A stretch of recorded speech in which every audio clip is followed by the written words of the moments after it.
미국이 이란에 지상군을 투입할지 여부를 놓고 논란이 분분한데요. 지난해 발표된 미국의 국가안보 전략을 보면 지상군 투입은 배제될 것으로 보이지만 미군 대신 쿠르드족이 개입하면서 새 변수로 떠오르고 있습니다. 김문경 기자입니다. 미국이 지난해 12월 공개한 국가안보 전략입니다. 내용을 보면 호르무즈 해협이 항상 개방된 상태로 유지되는 것이 미국의 핵심 이익인데 과거 수십 년간 결실이 없었던 국가건설 전쟁 없이도 이념적, 군사적으로 해결할 수 있다고 밝혔습니다.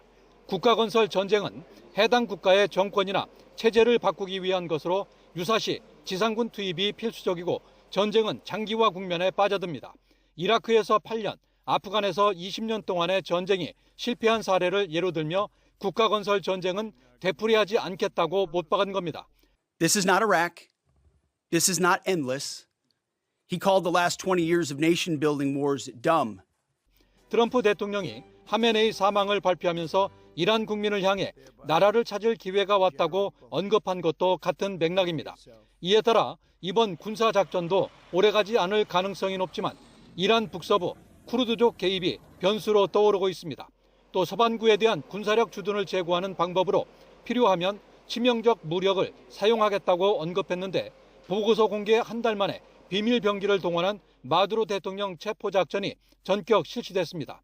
특히 국방정책 최상위 원칙으로 국익과 힘을 통한 평화를 꼽았는데 미국이 실시한 두 개의 군사작전을 보면 큰 틀에서 국가안보 전략을 이행하고 있는 것으로 보입니다.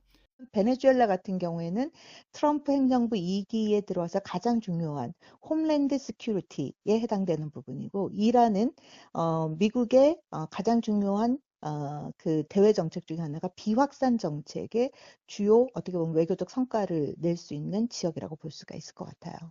해당 보고서는 또 중국의 위협과 대응 전략을 비중 있게 다루고 있어 이란 다음에는 타이완 문제에 집중할 것으로 관측됩니다.